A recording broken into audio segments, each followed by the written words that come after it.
She said, "Ew, I don't do traditional gender roles."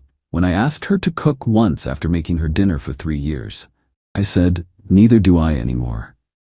When she came home to find a professional chef teaching her replacement how to make my favorite meal. 31 male, been with my girlfriend Vanessa, 29, for 3 years, living together for 2.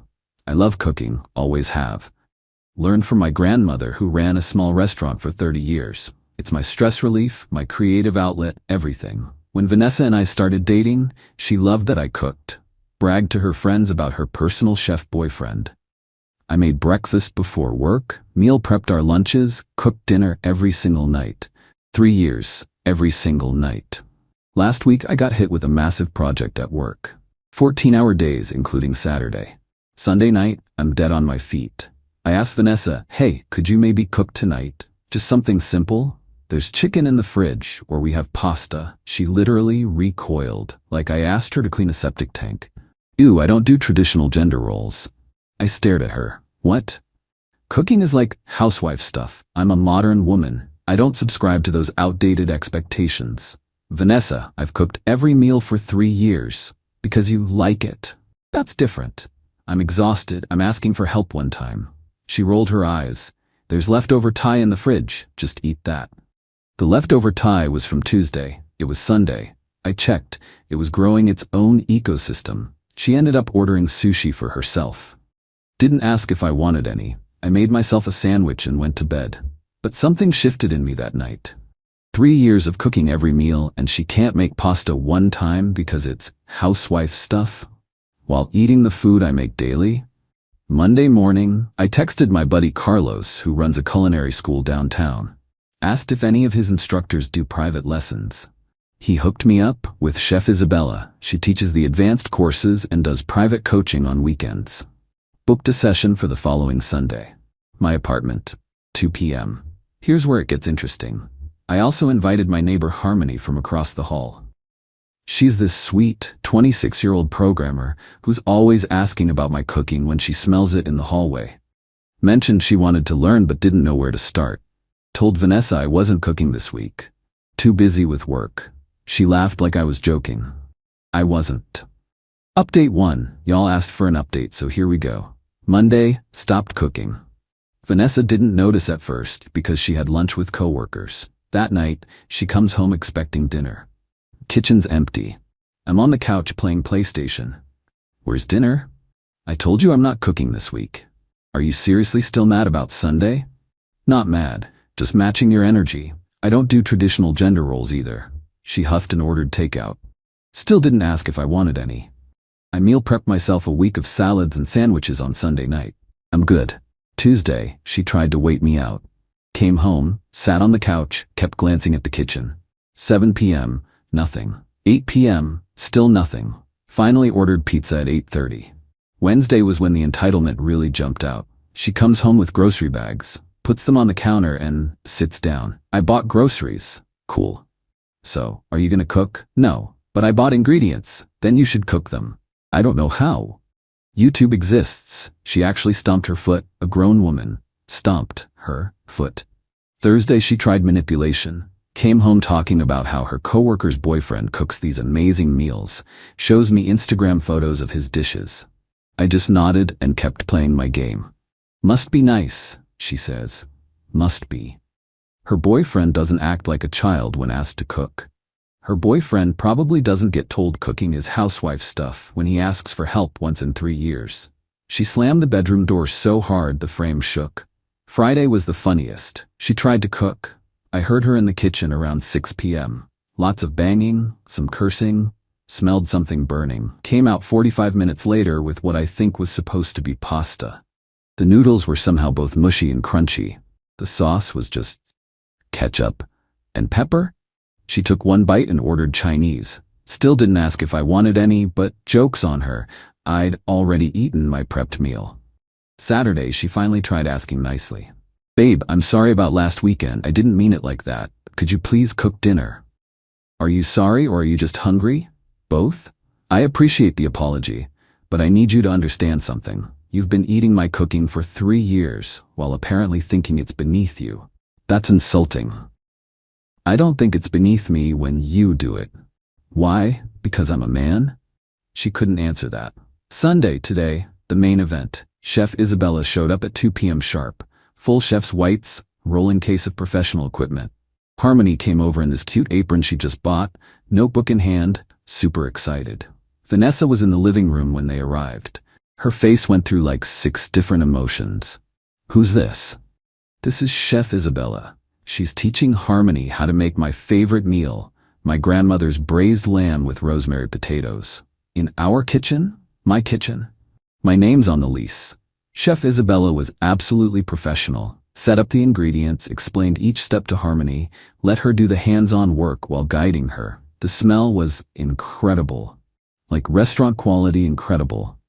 Vanessa kept hovering. That's a lot of expensive ingredients for a cooking lesson. Chef Isabella, without missing a beat. Quality ingredients are the foundation of good cooking, like respect is the foundation of a good relationship. I think I fell a little bit in love with Chef Isabella right then. Harmony was a natural. Picked up the knife skills quickly, asked great questions. When she plated the final dish, it looked like something from a 5-star restaurant. This is amazing, Harmony beamed. I can't believe I made this. You did wonderfully, Chef Isabella said. With practice, you'll be cooking like this regularly. That's when Vanessa lost it. Are you replacing me? With the neighbor in front of me? Replacing? This is a cooking lesson. Harmony wants to learn a skill you think is beneath you. You're doing this to punish me. No, I'm doing this because I love cooking and want to share that with people who appreciate it. You've made it clear you don't. Harmony, bless her, tried to diffuse. Vanessa, there's plenty of food if you want to try some. I don't want your pity food. She stormed off to the bedroom. Chef Isabella packed up. I paid her, plus a hefty tip for the dinner theater, and Harmony insisted I keep half the lamb since I bought the ingredients. We ate together at my dining table while Vanessa sulked in the bedroom. Best meal I've had in months, and I didn't cook a bite of it. Update 2. Well, the situation has escalated in ways I didn't expect. Sunday night after Chef Isabella left, Vanessa came out of the bedroom around 10 p.m. I was cleaning the kitchen because I'm not a monster. I clean up after guests. We need to talk, okay? That was humiliating. What was? You bringing another woman into our home to learn cooking, a skill you refused to learn. It was a power play. It was a cooking lesson that I paid for my neighbor who's shown interest in learning. She slept on the couch that night. Her choice. Monday, I thought things might calm down. Nope. I came home to find she'd organized the kitchen, by which I mean she'd rearranged everything. My spice rack system I'd spent 2 years perfecting, destroyed. My knife block moved to inside a cabinet. My cast iron pans, in the oven. I thought since you're not cooking, we could use the space better, she said with this smug smile. It took me 2 hours to fix everything. While I was reorganizing, she sat on the couch eating McDonald's. Still didn't offer me any. Tuesday was psychological warfare. She started leaving cooking shows on the TV.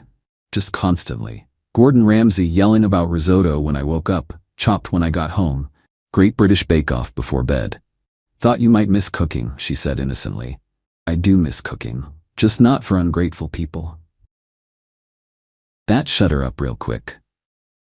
But today, Wednesday, is when she really showed her true colors. I get a text at work from Harmony. Hey, weird question, but did Vanessa just knock on your door looking for you? Turns out Vanessa went to Harmony's apartment while I was at work. Told her I was going through something, and it would be best for everyone if Harmony kept her distance. Tried to make it sound like I was mentally unstable and dangerous. Harmony, absolute legend, recorded the whole interaction on her doorbell camera. Sent me the video. Vanessa literally said, he's not well. This whole cooking thing has made him snap. I'm concerned he might do something erratic. I was livid. Came home early.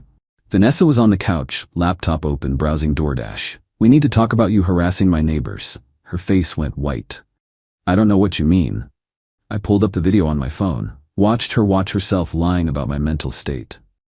I was just concerned. You were just trying to isolate me from someone who dares to appreciate something you look down on. That's not. Vanessa, you need to leave. Excuse me? Pack a bag. Go stay with your sister or your parents. We're done. You're kicking me out over cooking? No, I'm kicking you out because you tried to sabotage my friendships, lied about my mental health, and have shown zero respect for me or what I contribute to this relationship. I live here. You're not on the lease. You've been living here rent-free for 2 years while I paid everything. The only thing you contributed was attitude. That hit a nerve. I contribute. I buy groceries sometimes. The groceries you bought last week that you expected me to cook, those groceries? She started crying, but not sad crying, angry crying. You planned this. The whole chef thing was to make me leave. The chef thing was to teach someone who wanted to learn. You leaving is because you're showing me who you really are, and I don't like it. She packed a bag while sending probably 100 texts. I heard her on the phone with her sister, spinning some story about how I'm being controlling and abusive because I won't cook anymore. Before she left, she turned at the door. When you realize what you've thrown away, don't come crawling back. Vanessa, I've been carrying this relationship like a backpack full of rocks. Setting it down isn't throwing it away, it's relief. She slammed the door. 2 hours later, I made myself the best steak dinner I've had in years. Sent a photo to Harmony with the caption, "First peaceful meal in my own kitchen in days." She replied, "Looks amazing. Also, building security has a photo of Vanessa in case she tries to come back and bother anyone." Sometimes the revenge is just living well and eating well. Final update. Last update because I'm ready to close this chapter. The first few days after Vanessa left were interesting. She went to stay with her sister Laurel, who's apparently been getting an earful of Vanessa's victim narrative. Day 1. Got about 30 texts ranging from, "I'm sorry, let's talk," to "You're a manipulative psycho." Didn't respond to any. Day 2. Laurel called. "What did you do to my sister? She's devastated." I stopped cooking for her and asked her to leave after she harassed my neighbor. She says you emotionally abused her by withholding food. I withheld cooking. She's an adult with DoorDash. She'll survive. Laurel hung up on me. Day 3. The belongings saga began. Vanessa wanted to get her stuff, but didn't feel safe coming alone. Fine. I arranged for Saturday afternoon, told her she could bring whoever. Saturday, she showed up with Laurel and 2 friends. I had Harmony there as my witness. She volunteered, said she wanted to see how this played out. The entitlement was astronomical. She tried to take my grandmother's recipe box, that's mine. These are recipes I've been eating for 3 years. I have an emotional attachment to food you think is housewife stuff, CBF for miles. Then she tried to take my KitchenAid mixer, the red one, my baby. I use this. When? Name one time. I was going to learn. When? After you spent 3 years calling cooking beneath you? She also tried to claim half the cookware because it was communal property. I pulled up 3 years of credit card statements showing I bought every pot, pan, and utensil. The worst part? She'd filled her sushi takeout containers with my spices. My expensive spices. Found them in her bag when a bunch of saffron fell out. Are you stealing my spices? I'll need them for my new place. For what? The cooking you don't do? She had to put them all back while her sister watched in second-hand embarrassment. The pettiest thing? She took all the takeout menus. Every single one. Joke's on her. Everything's online now anyway. After she left, Harmony and I had tea, and she told me something hilarious. Apparently, Vanessa had been texting her all week, trying to get dirt on me, asking if I'd been unstable or aggressive. Harmony just kept responding with cooking questions like, "What temperature do you roast chicken at?" And "How do you know when pasta is al dente?"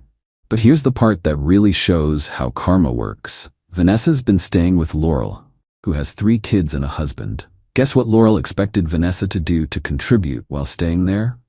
Cook dinners. I know this because Laurel called me last week, apologizing. I get it now. She's been here 2 weeks and hasn't cooked once.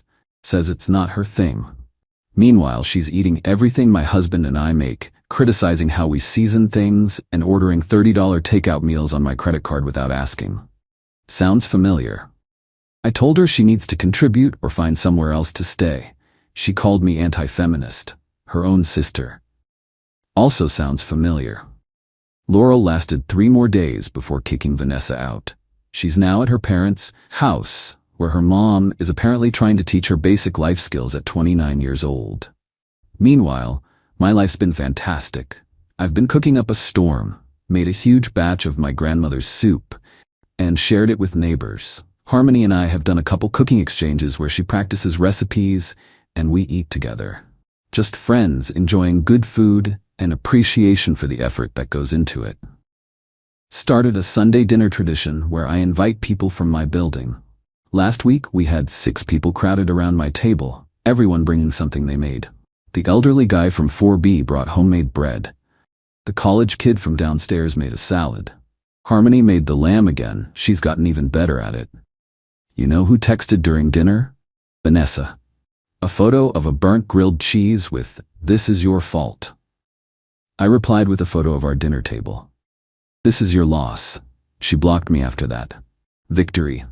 The best revenge? I'm happy. I'm cooking for people who appreciate it. My kitchen is organized exactly how I like it. My spices are safe, and I never ever have to hear, "Ew, I don't do traditional gender roles," while someone eats the labor of my love. Oh, and Chef Isabella?